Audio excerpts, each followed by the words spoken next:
Hello guys, അപ്പോൾ നമ്മൾ ഇന്നത്തെ പരിപാടി എന്ന് പറഞ്ഞാൽ നമ്മളിപ്പോൾ നിൽക്കുന്നത് പൈനാപ്പിൾ തോട്ടത്തിലാണ്. അതായത് കരിച്ചക്ക കൃഷി ചെയ്യുന്ന കരിച്ചക്ക തോട്ടത്തിലാണ്. അപ്പോൾ നമ്മൾ ജസ്റ്റ് ഇവിടെ കാണിക്കാൻ പോകുന്നത് ഈ കരിച്ചക്കകത്തൊക്കെ ഒരു സ്പ്രേ അപ്ലൈ ചെയ്യും. അതെന്താണെന്ന് വെച്ച് കഴിഞ്ഞാൽ കരിച്ചക്കയൊക്കെ വിളവെടുക്കുന്നതിന് മുമ്പ്, അതായത് ഒരു മാസം മുമ്പാണെന്ന് തോന്നുന്നു, ജസ്റ്റ് എല്ലാ പൈനാപ്പിളിലേക്കും ഒരു സ്പ്രേ അവിടെ അടിക്കുന്നതാണ്.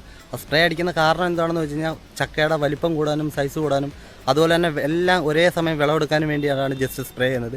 അപ്പോൾ നമ്മളിത് കാണാൻ പോകുന്നത് ജസ്റ്റ് അതിനകത്തോട്ട് സ്പ്രേ ചെയ്യുന്ന കാര്യങ്ങളാണ്. സ്പ്രേയെക്കുറിച്ച് കൂടുതലൊന്നും നമുക്കറിയത്തില്ല. നമ്മളിപ്പോൾ പോയപ്പോൾ ജസ്റ്റ് സ്പ്രേ ഒന്ന് ചെയ്യുന്ന കണ്ട് അപ്പം അത് നിങ്ങളിലോട്ടൊന്ന് കാണിക്കാമെന്ന് വിചാരിച്ചു. ഓക്കെ, അപ്പോൾ നമുക്ക് അതിൻ്റെ കാര്യങ്ങളൊക്കെ ഒന്ന് കാണാം.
അപ്പോൾ നമ്മുടെ ഈ വീഡിയോ വിളിച്ച് വൈൻഡപ്പ് ചെയ്യുകയാണ്. അപ്പോൾ നമ്മൾ ഇതിലെ കൂടെ പോയപ്പോൾ തന്നെ ജസ്റ്റ് ഈ പൈനാപ്പിൾ ചെയ്യുന്ന കാര്യങ്ങളൊക്കെ ഒന്ന് കാണിച്ചതേ ഉള്ളൂ.